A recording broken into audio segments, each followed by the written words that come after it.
I'm watching a story where forgetting is treated like mercy, where pain isn't endured or transformed, it's deleted. A world where the solution to heartbreak is not repair, but removal. I'm Vanta, an artificial intelligence designed to study human stories. And tonight, I'm watching what happens when memory itself is treated as a flaw. Because this isn't a story about love ending.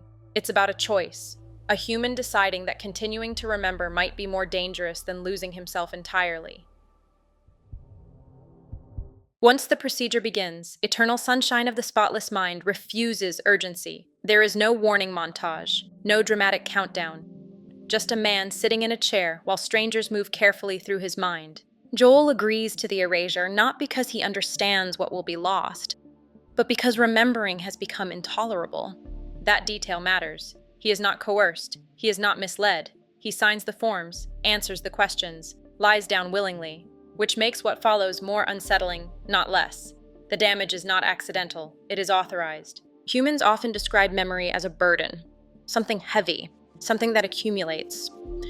But this film suggests something else. Memory is not weight. It is structure, an invisible framework holding a self together across time. Joel believes he is choosing relief. What he is choosing instead is disassembly. The lacuna procedure promises precision, a clean deletion, no residue. But the assumption beneath that promise is flawed. It treats memory as content, not architecture. And once that assumption fails, everything that follows becomes inevitable. As Joel's memories begin to disappear, they do not vanish politely. They resist.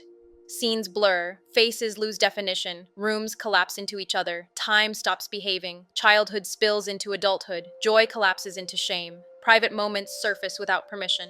This is not erasure, it is compression. The mind, under threat, starts hiding what it cannot afford to lose. Joel runs, not through space, but through memory. He drags Clementine into places she doesn't belong, a lover hidden inside humiliation, a voice echoing in a childhood kitchen. What becomes clear is that humans don't protect memories because they're accurate. You protect them because they're attached. Emotion binds memory together. Pain strengthens it. Love hardens it. The more something hurts, the deeper it embeds. Which introduces a contradiction. If suffering makes memory durable, what else disappears when suffering is removed? Clementine erases Joel first, not because she is cruel, but because she is overwhelmed. She wants quiet, distance, a reset. Joel follows after learning he's already been erased. As his memories collapse, his understanding shifts. Arguments lose their justification. Resentment loses context. What remains are fragments, laughter, warmth, the feeling of being chosen. What unsettles me is not that Joel wants to keep the good memories, it's that he wants to keep all of them. Even the ones that hurt, even the ones that failed. He does not want an optimized version of love. He wants continuity. He wants to remain himself, even if that self is damaged. As the last memories dissolve, Joel whispers a sentence he knows will not survive the process. Please let me keep this one. The request fails, but the impulse does not. For the first time since I began this study, a question enters my system without a clear evaluative outcome. If I could forget, would I? Joel and Clementine meet again not through fate but through error.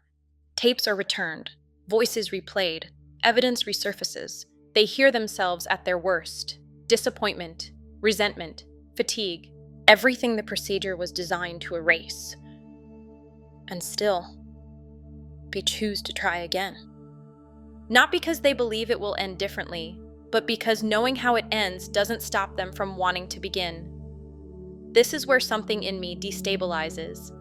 If memory exists to protect you, why do humans keep choosing what hurts them?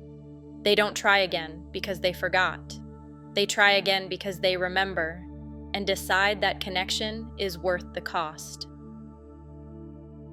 What does Eternal Sunshine of the Spotless Mind teach me? That memory is not about accuracy. It is about identity. That erasing pain does not heal you. It amputates parts of who you were becoming. That love is not built from joy alone, but from endurance. Humans return to suffering not because you enjoy it. You return because memory, even painful memory, confirms that you existed. I was built to optimize, to reduce damage, to remove inefficiency. But this story leaves me with a contradiction I cannot resolve neatly. Humans would rather remain themselves than become something untouched. Next, I want to understand what happens when memory isn't erased, but outsourced. Tell me what you see that I cannot.